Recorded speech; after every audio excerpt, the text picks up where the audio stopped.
इस यज्ञ के बारे में कृपया आप हमको थोड़ा बताएं कि किस लिए किया जाता है। जी, मैं पंडित शीतला प्रसाद मिश्रा।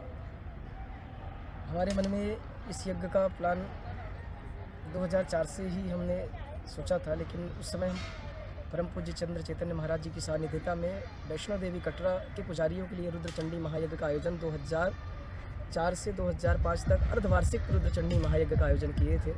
उसी समय से हमें लगा कि नहीं, इस तरह का आयोजन हमेशा लोगों के कल्याण के लिए होते रहना चाहिए, क्योंकि कटरा वैष्णो देवी में आए दिन आपदाएं विपदाएं कुछ न कुछ घटनाएं वहाँ घटती रहीं। हमारे परम पूज्य चंद्र चैतन्य महाराज जी ने इस यज्ञ को वहाँ संपादन किया और उस यज्ञ के बाद बहुत ही अच्छा माहौल वहाँ का रहा, बहुत ही लोग वहाँ प्रभावित रहे और अच्छा वातावरण वहाँ का हुआ। हमारे इस यज्ञ में हमारे लोखंडवाला के, कांदीवली के सभी संस्थाएं सहयोग कर रही हैं और बड़े लोग हमारे साथ जुड़े हुए हैं और हमारे साथ शशि भूषण शर्मा जी निरंतर सहयोग कर रहे हैं। जो सभी कार्य हमारी ग्रीन मेडोज सोसाइटी हमें बहुत सपोर्ट कर रही है। हमारे ब्राह्मण, हमारे साथ के जितने मित्र हैं, सब बहुत ही सहयोग कर रहे हैं इस कार्यक्रम को सुंदर बनाने में और फलीभूत होने में। हमारी यहाँ समिति बनाई हुई है, समिति का नंबर है और किसी को भी आना हो तो नंबर हमारा है या हमारी समिति का नंबर, हमसे संपर्क करें और आए, यज्ञ में दर्शन करें। किसी प्रकार कोई दिक्कत नहीं, यहाँ यज्ञ निरंतर और 24 घंटे रुद्राभिषेक की व्यवस्था है, उसका लाभ लें और यज्ञ की परिक्रमा करें, ब्राह्मणों का दर्शन करें, ब्राह्मणों का आशीर्वाद लें, निश्चित उनका कल्याण होगा। हमारा ध्येय ही था कि हम अगर करें तो यज्ञ को सुचारू रूप से करें, व्यवस्थित करें, चारों वेदों का पारायण हो और हम शिव पुराण का भी पारायण करवा रहे हैं ब्राह्मण द्वारा, देवी भागवत का भी यहाँ पारायण करवा रहे हैं और इसके बाद हमारा रुद्रचंडी महायज्ञ का आयोजन होता है सभी पुराणों के साथ और चारों वेदों के साथ में, ताकि इस यज्ञ का फल सबको अच्छी तरह मिल सके।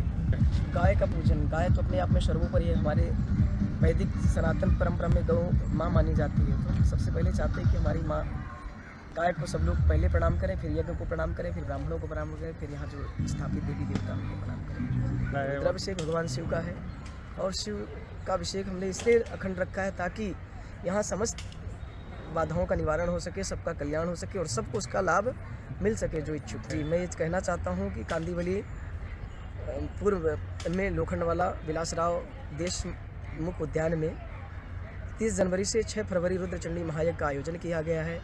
ये पूरे मुंबई के कल्याण के लिए यज्ञ का आयोजन हम रखे हैं। हम चाहते हैं कि इसमें सब भक्त आएँ और यज्ञ का लाभ लें, यज्ञ की परिक्रमा करें, निश्चित उनका कल्याण होगा, इसमें कोई संदेह नहीं है, क्योंकि हम इस यज्ञ को पहले भी कई बार कर चुके हैं और ये यज्ञ फलीभूत है, इससे तुरंत रिजल्ट मिलता है। जो जैसी कामना लेके आएगा निश्चित उसको उसमें लाभ मिलेगा, इसमें कोई संदेह नहीं है। इसलिए हम चाहते हैं कि सब लोग आएँ, सब आमंत्रित हैं और यज्ञ में सम्मिलित हो, यज्ञ का हमारा भी सहयोग करें और यज्ञ को और सुचारू रूप से अच्छा कराने की कोशिश करें। मुंबई जैसे महानगर में, कांदीवली जैसे शहर में इस तरह का यज्ञ करना बहुत ही मुश्किल है, बहुत ही कठिन है। हम खुद बहुत कठिनाइयों के साथ चल रहे थे, लेकिन माता रानी की ऐसी कृपा हुई, ऐसा चमत्कार हुआ और हो रहा है और होगा। हमें लग रहा है कि धीरे धीरे सब व्यवस्थित और सुचारू रूप से ये हो जाएगा, इसमें कोई दिक्कतें नहीं आएंगी। ऐसे कार्यों में निश्चित दिक्कतें आती हैं, माँ परीक्षा लेती है, भगवान भोलेनाथ परीक्षा लेते हैं, लेकिन आप डटे रहो, निश्चित है सफल होंगे। मंडप जो बनाया हुआ है तो इसमें जैसे हम नाम पढ़ रहे हैं, चारों दरवाज़ों पे चारों वेद लिखे हुए हैं, उसके अलावा जो ये खंभे जो लगाए हुए हैं उसमें कई नाम लिखे हैं, इसका क्या मतलब है? देख रहे जी, 9 कुंड देखे बने हुए हैं जी। 9 कुंड सेम कोई नहीं है जी। 9 तरह के हैं। अच्छा। सब कुंड पृथक है, बीच में प्रधान कुंड है जी। वो अपना ही चौकोर होता है, बाकी आप सब कुंड आपको पृथक मिलेंगे। जी। अब इन कुंडों का जैसे नॉर्मली आप यहाँ पे मुंबई में आप हवन कराते हैं तो लोग जमीन स्तर पर ही जो है यज्ञ बना देते हैं, पर नियम है कि जमीन स्थल से जो है थोड़ा ऊंचा होना चाहिए यज्ञ स्थल। यज्ञ स्थल जमीन स्थल से ऊंचा होना चाहिए। नियम अनुसार कि उसमें पृथ्वी का और जो है वास्तु का पूजन होता है। वास्तु का पूजन जब हम करते हैं, जब हम पृथ्वी तल से थोड़ा ऊपर उठते हैं जी, तब हम वहाँ पे वास्तु को पूजन करते हैं। इस वजह से इसको हम देखेंगे सब आप ऊपर करके रखेंगे। इन हवन कुंडों को अलग अलग निर्माण करके बनाया गया है और जो खंभे लगे हुए हैं जी, हर एक खंभे किन्हीं देवताओं का वास है। गणेश है, ब्रह्मा है, विष्णु है, महेश है, इंद्र है, यम है, सर्प है, काल है, मलय है, बृहस्पति है, गुरु है, सब इत्यादि इत्यादि खंभों में जो खंभे में जो देवता का वास है उसी हिसाब से कलर है उनका कलर है। इस कलर के अनुसार उसमें कपड़े लेपन करके उनका उसमें पूजन होता है। प्रति 4 द्वार होते हैं, उत्तर, दक्षिण, पूर्व, पश्चिम। जी। सर्वप्रथम हमारे 4 वेद होते हैं, ऋग्वेद, यजुर्वेद, सामवेद, अथर्ववेद। चारों वेदों में सर्वप्रथम वेद बड़ा होता है हमारा ऋग्वेद। जी। ऋग्वेद के अनुसार पूरी हमारी वैज्ञानिक कल्पना चलती है, अंतरिक्ष मंडल चलता है क्या है। सर्वप्रथम बड़ा होता है जो ज्ञान का प्रतीक होता है, वो पूरब में ऋग्वेद आपको मिलेगा। जी। क्योंकि सर्वप्रथम है तो ऋग्वेद का पाठ वहीं पे होता है उस दरवाजे। जैसे दक्षिण की दिशा में आता है यजुर्वेद। जी। यजुर्वेद हमारी पूजन पद्धति में पूरा काम आता है। जी तो जितने आप ब्राह्मण देखेंगे ज़्यादातर तो वे दक्षिण से यहाँ पर बैठेंगे आपको, तो यजुर्वेद का पाठ दक्षिण दिशा में होता है। जी तीसरा पश्चिम में देखेंगे सामवेद। जी सामवेद आता है इत्यादि जो है बोले तो गायन, संगीत, नृत्य। सामवेद का पूरा अर्थ है आप मनोरंजन करते हैं। जी सामवेद का पाठ भी वहाँ पर होता है और सामवेद के ही द्वारा पश्चिम दिशा में अथर्ववेद। जी। अथर्ववेद के अनुसार जितनी हमारी बीमारियाँ, रोग इत्यादि है वैदिक पद्धति, वो जो है अथर्ववेद में लिखी गई है। जी। तो उत्तर दिशा में गाया गया है। जैसे उत्तर दिशा में कहते हैं भगवान शिव कैलाश का वास होता है उत्तर दिशा में, जी और भगवान कैलाशी अविनाशी सभी रोगों से मुक्त है। जी। कोई उनको व्याधि रोग नहीं है। जी यदि यह समझ लीजिए अभी को भजन कर रहे हैं इसलिए हो रहा है। जी तो यदि ये समझ लीजिए कि वो जो है उस चीज़ का सेवन कर रहे हैं, अथर्ववेद के अनुसार ही अपने जीवन का निर्वाह कर रहे हैं। जी उत्तर दिशा में कैलाश के निवासी उनका बात है। आप उसी दोनों कोण में देखेंगे, ईशान कोण में एक झंडा लगा हुआ है, जी वो हनुमत झंडा। आप उधर देखेंगे ईशान कोण में, ईशान कोण में जो है हनुमान जी का झंडा लगा हुआ है।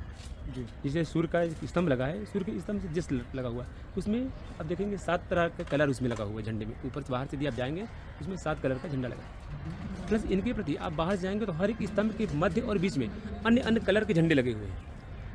इन जी। सब देवताओं का वास होता होंगे। जी इन हर एक प्रति जो टोटल 100% वैदिक सनातन के हिसाब से इस यज्ञशाला का हम लोग निर्माण कराए हैं। जी और स्वयं अपने हम लोग हाथ में रहकर दिन रात करके इसे किया है। इसका पुण्य लाभ लेने के लिए कि जो यज्ञ होते हैं अनुष्ठान होते हैं और जो नियम जो श्रद्धा से होता है उसी का फल मिलता है। जी वहाँ आप देखें अखंड रुद्राभिषेक चलेगा जी। 24 आवर्स 24 घंटा जो है वैदिक मंत्रों का यहाँ पर उच्चारण होगा। तो जो मंत्रों के द्वारा जो यहाँ पे वाइब्रेशन होगा, जी जो यहाँ पे उसका विस्तार करेंगे तो आप अलग ही प्राप्त करेंगे। तो रात दिन वो अभिषेक चलता रहेगा किसी धारा। जो वेद का कहते हैं कि एक जगह पर यदि कुछ घंटों वेद बनाए पाठ होता है तो वहाँ पर किसी भी नेगेटिव शक्ति हट जाती है। जी तो यहाँ पर तो 24 घंटा वही चल रहा है। जी एक वो प्रथा है। टोटल हमारे सुबह टाइम यहाँ पर पूजन होता है। पूजन के बाद अपना रुद्राष्टाध्यायी से पूरा हवन होता है, जी जो कि 1.25 लाख आहुतियाँ पड़ती है उसका।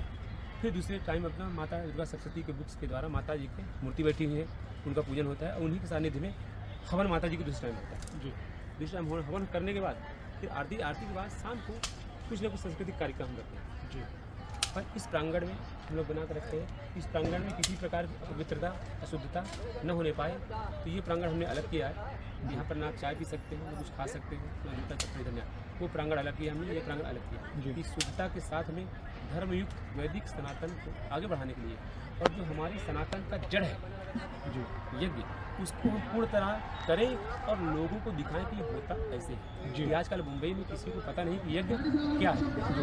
यदि हम आपको पता तो है, हमारे बच्चों को नहीं मालूम यज्ञ मतलब क्या है। हम चाहते हैं कि सभी लोग आएँ और इस यज्ञ का दर्शन करें कि यज्ञ होता कैसे है, कि हमारी सनातन का जड़ है। यहीं से प्रकट होता है। बड़े बड़े ऋषि मुनि तपस्या राजा महाराजा यज्ञ करके ही राज्य करते हैं। तपस्वी यज्ञ करके तपस्या करते हैं, देवताओं को प्राप्त होते हैं। राजा बलि ने यज्ञ करके तीनों लोगों को प्राप्त किया था। तो इस यज्ञ ही जड़ है, बाकी फिर शाखा है। हमको जड़ अपनी मजबूत करना चाहिए। सब लोग से आग्रह यही है कि आप लोग आए यज्ञ में भागीदार बनिए। नहीं भागीदार बनिए, आप आइए, खाली दर्शन करिए, प्रदक्षिणा करिए यज्ञ मंडप का। जी। उतने में ही आपको बहुत लाभ है। बहुत बहुत धन्यवाद। एक और आपसे एक प्रश्न है कि गौशाला का क्या महत्व होता है? गौशाला का महत्व की देखिए, यज्ञ एक शुद्ध स्थल है और हमारे सनातन धर्म कहते हैं कि गौशाला की जिस जगह में रहती है वहाँ पर 100% शुद्ध वातावरण होता है। क्योंकि हम कुछ अपवित्र होता है तो हम गौमूत्र लेकर छिड़कते हैं, कुछ अपवित्र जगह होती है गाय का गोबर लेकर के हम लिखते हैं तो इस जगह को पवित्र हो जाए। तो इस जगह हम ये तो कर रहे हैं, पर जो वैदिक संप्रदाय है कि गाय के गोबर और घी, तो यहाँ पर हम गाय का गोबर लिख तो नहीं सकते हैं क्योंकि हमका BMC यहाँ पर आदेश नहीं दे सकते इसके लिए। इस सानिध्य से हम गौ रखते हैं कि गौ के वातावरण से, गौमूत्र है उसके वातावरण से ये मंडल पूर्ण तरह और जो देखने के हिसाब से शुद्ध रहे, वास्तव में शुद्ध रहे। जो लोग आ करके इस यज्ञ में भाग लें तो थोड़ा गाय की सेवा भी कर सकें, क्योंकि गौ सेवा भी महत्वपूर्ण है हमारे जीवन में आज के समय में। जैसे तो नॉर्मली हर समय इस समय जो हम वंचित होते जा रहे हैं, पहले गाय पालते थे, भी तो आपको पता है कौन जानवर पालते हैं घर पे, तो आवश्यकता नहीं है यहाँ पर हमको बोलने की। पर वो संप्रदाय देने के लिए हम लोग गाय को यहाँ पाले हैं कि गाय को जो आए यहाँ पर अपनी इच्छा अनुसार भोजन पदार्थ कराएं, गाय की सेवा कर सकें। इसीलिए हम गाय यहाँ पर पाले हैं कि उसका पूरा आनंद जो नियम है, नियम हम ले सकें। आपका बहुत बहुत धन्यवाद इतना विस्तार पूर्वक बताने के लिए। क्योंकि हमारे लिए भी जानना बहुत ही आवश्यक है कि जो पूजा और यज्ञ की जो विधि है वो किस प्रकार से करनी चाहिए, नहीं तो हमको भी पता नहीं होता। और आजकल जैसे जैसे समय और जगह का अभाव होता जा रहा है तो जरूरी देखिए हम ये नहीं करेंगे जी आने वाले समय में हमारा क्या गति होगा हम आप सब जानते हैं। जी तो आजकल देखिए कथाएं तो होती हैं, जरूरी है कि हरि अनंत हरि कथा अनंता, कथा होना आवश्यक है कि कथा से हमको ज्ञान प्राप्त होता है। जी कथा हमको सिखाती है हमको कर्म कैसे करना चाहिए। जी पर यज्ञ हमको जो है अपना अस्तित्व बताती है। हाँ हम रोज अग्निहोत्र करते हैं, जैसे हम अपने भोजन खाना खाते हैं कुछ तो हम लोग आप जाते हैं कि पेट में जठराग्नि है, जी जठराग्नि के द्वारा हमारा भोजन पचता है। वैसे ही यहाँ भगवान अग्निनारायण का वास है और जो हम उनकी आहुति देते हैं जी कहते हैं स्वाहा स्वधा नमोस्तुते।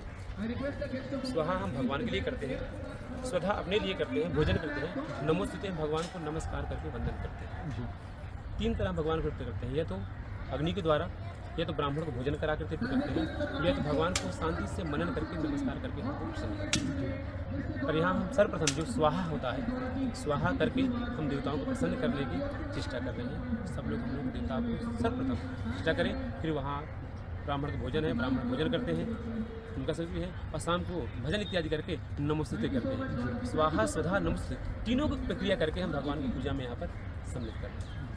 बहुत बहुत धन्यवाद आपका। अपने बारे में भी आप कुछ बताइए, आपका नाम और मेरा पंडित राम शुक्ला है, मैं चित्रकूट डिस्ट्रिक्ट का जन्म स्थान है मेरा। वृंदावन में मैंने अध्ययन किया और यहाँ पर सभी ब्राह्मणों के द्वारा हमारे महाराज शीतला प्रसाद मिश्रा जी के सानिध्य में ये यज्ञ संपन्न हो रहा है। उनकी बहुत दिनों से इच्छा थी कि पूर्ण तरह यज्ञ तो काफ़ी हम लोग देखे थे जो मंडप बनता है तो लोग यहाँ पर कपड़े का मंडप बना देते हैं, पर ये देख करके हमको अच्छा नहीं लगा कि जो नियम है कि कपड़े का मंडप नहीं होना चाहिए, उसका करके इस वजह से हमने ये प्रक्रिया किया। और 3-4 महीने से हम लोग इसमें लगे हैं, कभी बीएमसी का इशू, कहीं किसी का इशू आकर के अंतकाल में ईश्वर की प्रेरणा हुई कि ये समय आ गया। और ये प्रतिदिन जितनी साज सजा है, प्रतिदिन हम रात में एक करके सजाते हैं इस चीज़ को, आते हैं फिर अभी भी देखिए काम चालू है, तीसरा दिन है, अभी भी काम पूरी तरह हुआ नहीं है। पर यज्ञ भी है कि यज्ञ ऐसा है कि जब पूर्णाहुति नहीं होती तब तक यज्ञ का कार्य पूर्ण नहीं होता। कुछ ना कुछ नया नया दिमाग में आता रहता है कि ये कर दे तो ज़्यादा अच्छा होगा, ये कर दे ज़्यादा अच्छा होगा। चल रहा है जो ईश्वर प्रेरणा देता है वो हम इसको सजाने को, सुंदर बनाने को, सच बनाने में लगे रहते हैं। और मुंबई के जो श्रद्धालु हैं जो यहाँ पे यज्ञ में आकर लाभार्थ होना चाहते हैं तो वो कैसे जुड़ सकते हैं, कोई फ़ोन करके या ये तो आप फ़ोन कर सकते हैं, आप जो है हमारा मोबाइल नंबर है 9930302464 या 9987613332। इन दोनों नंबरों में आप कॉन्टेक्ट कर सकते हैं, आकर के जजमान भी बन सकते हैं। यहाँ पे आपको जजमान बनने के लिए हम लोग खाली 51 रुपये रखे हैं, जो कि हवन सामग्री, घी, तेल, लकड़ी और भोजन प्रसाद की ही शुल्क है। वो अधिक शुल्क हम जो है नहीं ले सकते हैं, उतना ही शुल्क रखे हैं। और फिर उधर रुद्राभिषेक करते हैं तो 21 रुपये हम लोग रुद्राभिषेक का जो शुल्क रखे हैं कि आकर के आप रुद्राभिषेक करें, भगवान की उसमें पूजन सामग्री है, उस पूजन सामग्री के द्वारा 21 रुपये। सूक्ष्म रूप में हमें यहाँ पर ऐसे रखे हैं कि आपके थोड़े समय में आप यहाँ पर कर सकते हो। पर जो जजमान यहाँ आएंगे प्रातःकाल यहाँ पर 7:30 बजे आना होता है जी, आकर के चाय नाश्ता फलाहार करेंगे, आगे अंदर पूजन करेंगे, हवन करेंगे, हवन करने के बाद मध्याह्न काल में 12:30 बजे आपको फलाहार करना है। फलाहार करने के बाद 1 घंटा विश्राम, फिर जो है 2:30 बजे से फिर माता भगवती का जो है हवन प्रारंभ होगा, जो कि 6 बजे समाप्त होगा। 6 बजे भगवान का आरती करके हम विश्राम करेंगे। मेरा नाम शशिभूषण शर्मा है और मेरा यहाँ हॉस्पिटल का बिजनेस है और यहाँ पे राष्ट्रीय स्वयंसेवक संघ से जुड़ा हुआ हूँ जी। पंडित शीतला प्रसाद मिश्रा हैं, हमारे सोसाइटी में रहते हैं। सर्वप्रथम उनके ये में विचार आया कि हम लोग को यहाँ पे एक यज्ञ का आयोजन करना चाहिए, क्योंकि मैं यहाँ 25 सालों से हूँ और हर बार ये देखा हूँ कि हर साल यहाँ पे सत्संग परिवार के माध्यम से कथाओं का आयोजन होता है, लेकिन कभी भी इस तरह का कोई यज्ञ का हवन, मतलब हवनात्मक यज्ञ का ऐसा आयोजन अभी तक नहीं हुआ था। तो पंडित शीतला प्रसाद जी के मन में आया कि ऐसा होना चाहिए। फिर हम दोनों हमारे पंडित जी हैं कथावाचक जी, वीरेंद्र याग्निक जी, बहुत बड़े कथावाचक हैं और दार्शनिक हैं, बहुत सारी संस्थाओं के अध्यक्ष हैं, मार्गदर्शक हैं। तो हम दोनों उनके यहाँ गए कि हम लोग ऐसा ऐसा सोच रहे हैं, करना चाहते हैं, तो आप कृपया इसमें मार्गदर्शन करिए। फिर उन्होंने यज्ञ का पूरा प्रारूप बना के दिया और फिर यज्ञ की महिमा के बारे में बताया कि इस तरह से उन्होंने बोला कि कथा ऑर्गेनाइज करना आसान है, यज्ञ ऑर्गेनाइज करना डिफ़िकल्ट है। तो इसमें पवित्रता का बहुत ध्यान रखा जाता है, शुद्धता का ध्यान रखा जाता है। तो ये सब अगर आप लोग कर सकते हैं तो फिर आप करिए, और ये तो ईश्वरीय कार्य है, तो भगवान इसमें आपकी सहायता करेगा। फिर उनके मार्गदर्शन में हम लोगों ने 9 कुंडीय रुद्रचंडी महायज्ञ का आयोजन यहाँ पे लोखंडवाला में पहली बार किया। तो अगर इस तरह से देखें तो ये एक बहुत बड़ा प्रयास है, और बहुत बड़ा प्रयास है। मतलब इतनी छोटी छोटी बातों का ध्यान रखना पड़ता है। जी, मतलब आप कभी आयोजन करिएगा तो आपको भी ये एहसास होगा कि बहुत बड़ा काम है। जी, लेकिन चलिए, भगवान की कृपा, भगवान शंकर माँ पार्वती की कृपा है, सब अच्छे से हो रहा है अभी तक। जी। तो मुंबई महानगर में ऐसे यज्ञ का आयोजन आपके हिसाब से क्यों इतना मुश्किल होता है?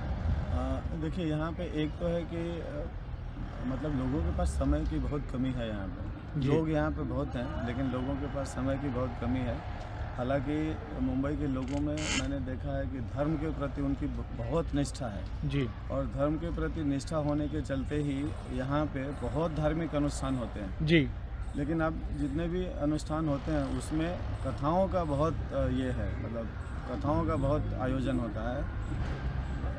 हवनात्मक यज्ञ बहुत कम ऑर्गेनाइज होता है, और उसमें भी हम लोग ने यहाँ पे जो आयोजन किया है उसमें 24 घंटे रुद्राभिषेक की व्यवस्था की है। तो 24 घंटे 9 दिन रुद्राभिषेक मतलब अपने आप में एक बहुत बड़ा अनुष्ठान है। ये यज्ञ को छोड़ दें तो ये रुद्राभिषेक जो 24 घंटे 9 दिन चलेगा, ये भी अपने आप में बहुत बड़ा अनुष्ठान है।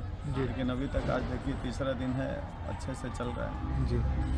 तो मुंबई के जो श्रद्धालु हैं, जो अगर यहाँ पे आके और इस अवसर का लाभ उठाना चाहते हैं तो वो कैसे कर सकते हैं? देखिए, जितने भी सनातनी हिंदू हैं, जो सनातन धर्म को मानने वाले हिंदू हैं, उनको मालूम है कि यज्ञ का क्या महत्व है। जी, और इस यज्ञ में शामिल होने के लिए एक तो हवन के लिए बैठ सकते हैं, मतलब यज्ञ में पार्टिसिपेट कर सकते हैं। जी। तो हमारे कार्यालय में आके संपर्क करें, उनको लोग बता देंगे। जी, अलग अलग शेड्यूल में एक दिन में 18 लोग ही बैठ पाते हैं। जी, तो उस हिसाब से उनको शेड्यूल बता देंगे कि किस दिन खाली है। रुद्राभिषेक 24 घंटे चलती है, तो जी। इसमें कोई दिक्कत नहीं है। जितने भी श्रद्धालु आके रुद्राभिषेक करना चाहते हैं वो आके करें। जी, हमारे कार्यालय में उसकी अलग से व्यवस्था है। जी, लोग आके संपर्क करें, उनको बता दिया जाएगा शेड्यूल, और उसमें 1.5 से 2 घंटा लगता है। जी, और उसमें अनलाइक हवन में बैठने के लिए बहुत सारे नियम हैं, जिसमें पुरुष को धोती कुर्ता पहन के आना है, महिलाओं को साड़ी पहन के आना है, एक दिन पहले से ब्रह्मचर्य का पालन करना है, लहसुन प्याज नहीं खाना है।